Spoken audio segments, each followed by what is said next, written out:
तर नमस्कार सर्वांना. तर आता बघा, आता आमच्या भागातील बटाट्याची भाजी करण्याची पद्धत आता तुम्हाला दाखवते. जरा वेगळीच आहे पण खूप छान आहे, टेस्टी अशी लागते.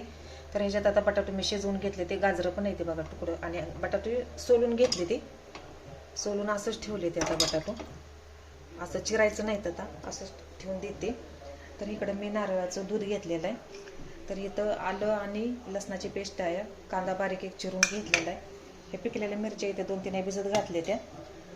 इकडं आपली चटणी आहे, धना पावडर आहे, हळद आणि थोडीशी चटणी घेतलेली आहे. आणि इथे मी खडा मसाला घेतलेला आहे, मेथी त्या जिरं आणि खडा मसाला आपल्याला जेवढा पाहिजे तेवढा, एक लवंग, 2 मिरी आणि तमालपत्र घेते आता. तर ही वल्ल्या नारळाचं दूध काढून घेतलेलं आहे आधी मी इकडं. तर कोथिंबीर नाही तर कढीपत्ता असला तरी चालतो. तर आता कढई पण चांगली तापलेली आहे आपली इकडं. मला पाहिजे तेवढं आता तेल ओतून घेते. तर बऱ्याच उशीर झालं, आता कढई तापलेले. तर आता ही खडा मसाला पहिल्यांदा टाकून घेते आता सगळा एकदमच म्हणजे पडदेच ना होऊन जातं. तर आता मला टाकायचा आहे कांदा पहिल्यांदा.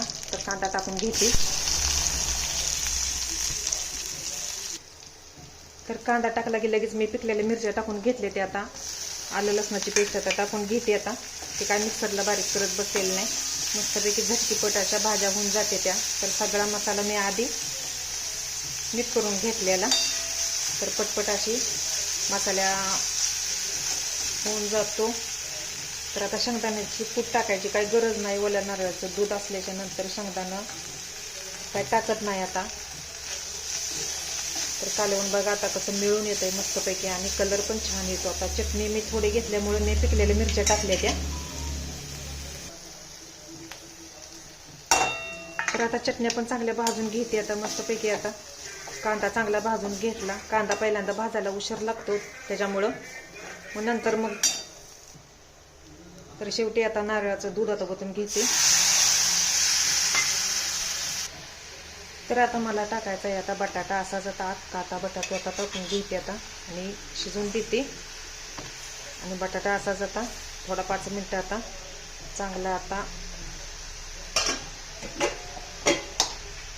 शिजवून देते. आणि असाच आता चेंगरून घ्यायचा आता बटाटो. त्याला काही सोलतून चिरतून बसायचं नाही.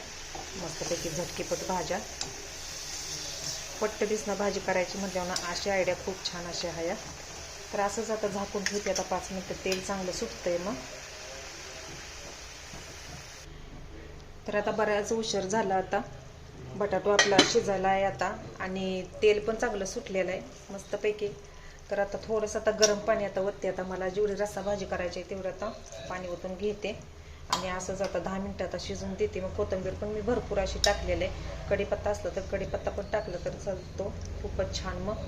तर आता भाजी आता आपली आता शिजून देते मस्तपैकी. आता बटाट्याची भाजी उकळी फुटली की तयार. तर आता उकळी पण चांगली फुटलेली आहे. आता आपली भाजी आता शिजले का मी बघते आता. मस्तच कलर तर चांगला दिसायला लागलाय आता, आणि खायला पण खूप छान आणि टेस्टी. आणि मीठ मी पहिल्यांदाच टाकलेलं होतं जेव्हा कांदा टाकलेला होता भाजायसाठी, त्या टायमालाच मी मीठ टाकलेलं होतं. तर आता अशा भाज्या पाहण्यासाठी चॅनलला जर सबस्क्राईब केलं नसलं तर करून घ्या. आणि आमच्या भागातील अशा भाज्या बनवते त्या खूप छान. शेंगदाण्याचं कूट मी टाकलेलं नाही, फक्त ओल्या नारळाच्या दुधापासूनच मी बटाट्याची भाजी बनवलेली आहे. तर चला तर मग बाय, भेटू असंच पुढच्या व्हिडिओमध्ये. आवडल्यास लाईक, शेअर आणि सबस्क्राईब करा, आणि कमेंट पण करा भाजी कशी झाली ती तर चला तर मग बाय बाय.